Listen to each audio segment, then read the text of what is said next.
Hola, qué bueno encontrarnos aquí. Hoy vamos a abrir una conversación muy necesaria sobre un tema que, aunque afecta a millones de personas, muchas veces está rodeado de silencio y confusión: el trastorno de pánico. El objetivo de nuestro recorrido de hoy es sencillo pero profundo. Queremos transformar el miedo en entendimiento. Juntos vamos a explorar qué es, por qué sucede y, lo más importante de todo, cómo es posible superarlo. Así que, sin más, comencemos este viaje hacia la claridad y la esperanza.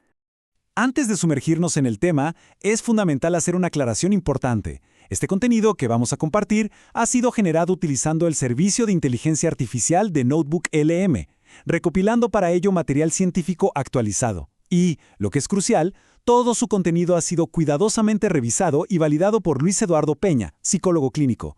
Esto nos da la tranquilidad de saber que la información que presentaremos es rigurosa, se basa en evidencia sólida y cuenta con el respaldo de un profesional experto. Muy bien, para que nuestro recorrido sea claro y ordenado, lo hemos estructurado en 6 grandes temas. Primero, vamos a definir qué es exactamente el trastorno de pánico, para entender bien de qué hablamos. Después, abordaremos la agorafobia, que es una de sus consecuencias más limitantes. El tercer punto es clave: vamos a desmitificar el ataque de pánico, explicando qué dice la ciencia. Luego, exploraremos las causas, pasaremos a entender el modelo que lo explica y finalmente cerraremos con un mensaje muy importante sobre el tratamiento y la recuperación. Perfecto, pues empecemos por el principio, por la pregunta fundamental: ¿qué es en realidad el trastorno de pánico? Para una persona que lo vive, puede ser una experiencia sumamente desconcertante, aterradora. Afortunadamente, la ciencia y la psicología clínica nos dan una definición muy clara que nos permite ponerle nombre a ese sufrimiento, validarlo y, sobre todo, empezar a comprenderlo. A ver, a nivel clínico es importante distinguir: el trastorno de pánico no es simplemente tener un ataque de pánico de forma aislada. Eso es algo que le puede ocurrir a muchísimas personas en un momento de estrés extremo. El diagnóstico del trastorno se establece cuando estos ataques son, primero, recurrentes, o sea, se repiten, y segundo, son inesperados, aparecen de la nada. Pero el elemento crucial, lo que realmente define el problema, es el miedo persistente al propio miedo. Es decir, la persona empieza a vivir con una preocupación constante, con una ansiedad anticipatoria sobre la posibilidad de tener otro ataque y, por supuesto, sobre las terribles consecuencias que imagina que podría tener. ¿Y cómo se siente un ataque de pánico? Pues es una verdadera explosión de síntomas físicos y mentales que aparecen de forma muy súbita. Para que se considere un ataque de pánico, deben presentarse al menos 4 de los 13 síntomas que vemos aquí. Hay algunos muy conocidos, como las palpitaciones o la sensación de ahogo, pero hay otros más sutiles y desconcertantes, como la desrealización, esa sensación tan extraña de que el entorno no es real, como si se estuviera en un sueño, o las parestesias, que es ese hormigueo tan particular en las manos o los pies. Lo clave aquí es entender que son precisamente estas sensaciones físicas, tan intensas y abrumadoras, las que llevan a la persona a interpretar que está en un peligro mortal, como pensar que está sufriendo un infarto. Es muy raro que el trastorno de pánico se quede solo en los ataques. Su impacto se expande y muy a menudo da lugar a su consecuencia más desafortunada y sin duda más limitante: la agorafobia. Este es el punto en el que el mundo de una persona puede empezar a hacerse cada vez más y más pequeño, todo por el miedo a que el pánico vuelva a aparecer. Aclaremos un mito común: la agorafobia no es, como se suele pensar, un simple miedo a los espacios abiertos. Su raíz es mucho más específica y está totalmente conectada con el pánico. Es el miedo a tener un ataque de pánico en una situación donde la persona se sienta atrapada, donde perciba que no hay una vía de escape fácil o que no podría recibir ayuda si la necesitara. Y es este miedo tan profundo el que lleva al comportamiento central de la agorafobia: la evitación. Y aquí podemos ver ejemplos muy claros de cómo esa evitación se traduce en la vida real. Las situaciones que se temen pueden ser muy variadas, pero todas comparten ese hilo conductor: la percepción de no poder escapar. Actividades tan cotidianas como ir al cine, subirse a un autobús o incluso hacer la cola en el supermercado pueden convertirse en fuentes de un terror indescriptible. Esto, por supuesto, limita de forma muy severa la capacidad de una persona para trabajar, para socializar, en definitiva, para vivir una vida plena. Para dimensionar la importancia de este problema, veamos algunas cifras. Los estudios estiman que hasta un 4.7% de la población general sufrirá de trastorno de pánico en algún momento de su vida. Esto significa que casi 5 de cada 100 personas lo experimentarán. Pero aquí hay un dato muy revelador: la notable diferencia entre géneros. Las mujeres tienen casi el doble de probabilidades que los hombres de ser diagnosticadas, y esta diferencia es todavía más marcada cuando aparece la agorafobia.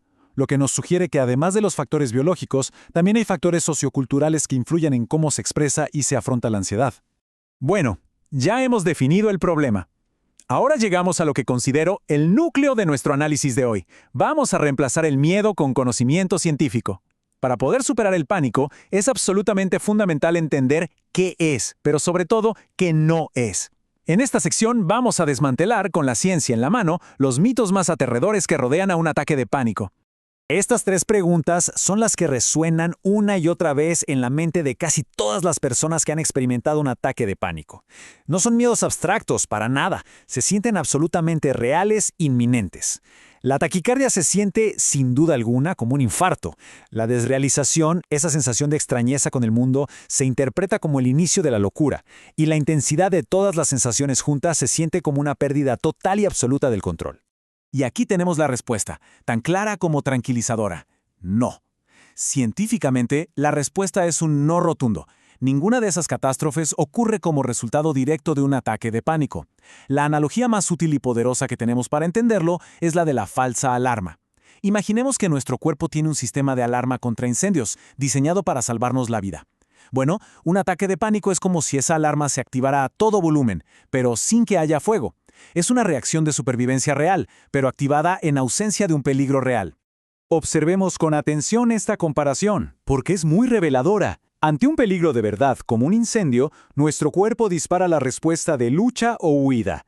El corazón bombea más rápido para llevar sangre a los músculos. La respiración se acelera para oxigenar el cuerpo.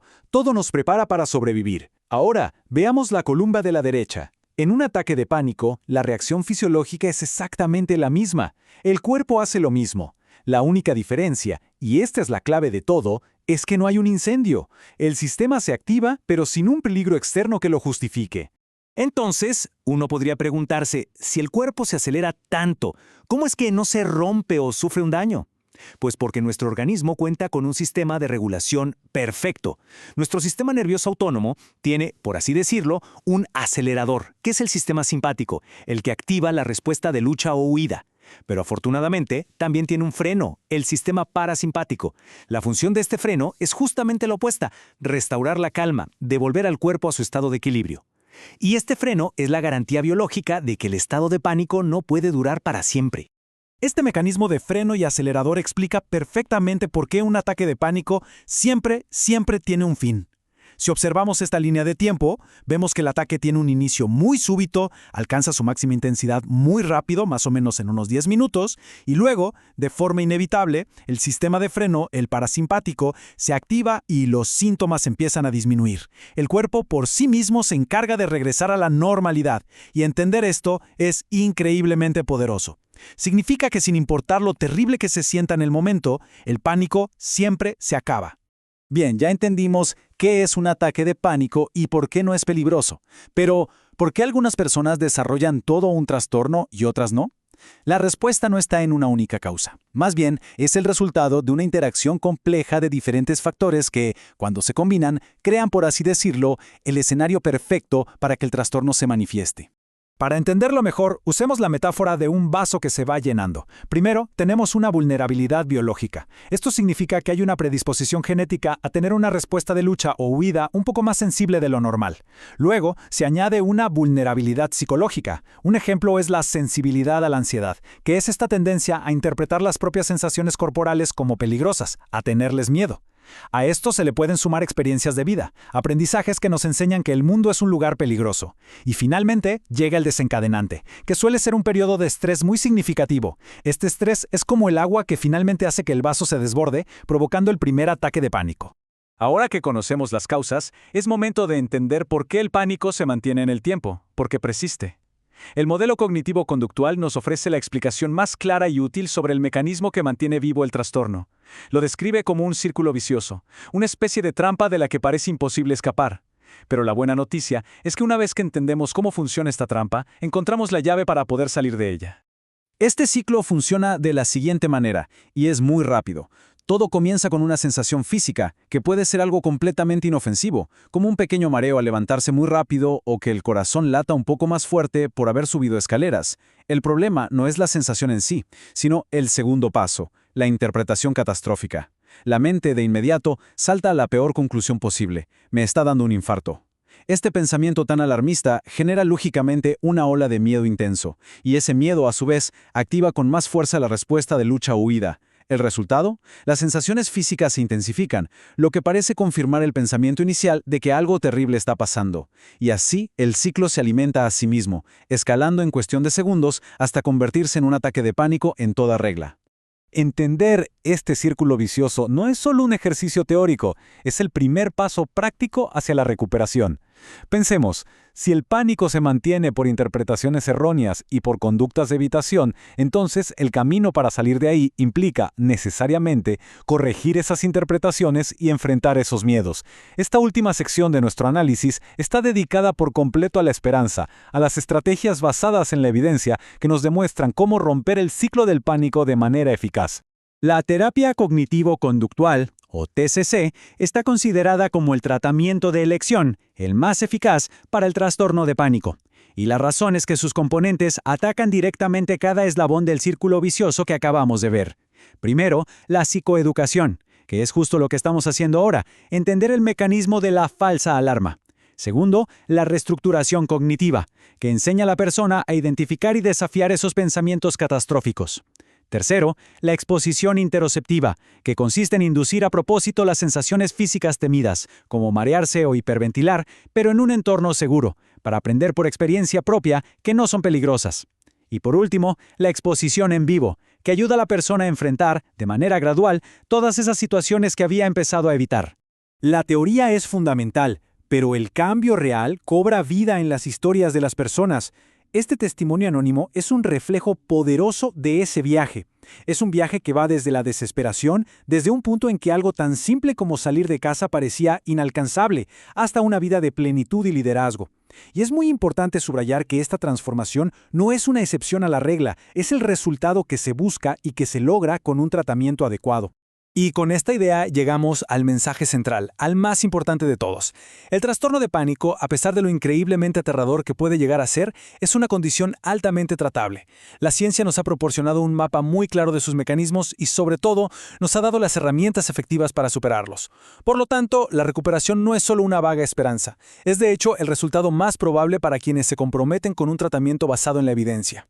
Esperamos de corazón que toda esta información haya sido esclarecedora y sobre todo útil, porque el conocimiento es el primer y más poderoso paso para empezar a disolver el miedo. Para aquellas personas que deseen dar el siguiente paso y buscar ayuda profesional, en la pantalla se muestran los datos de contacto del psicólogo clínico que validó todo este contenido.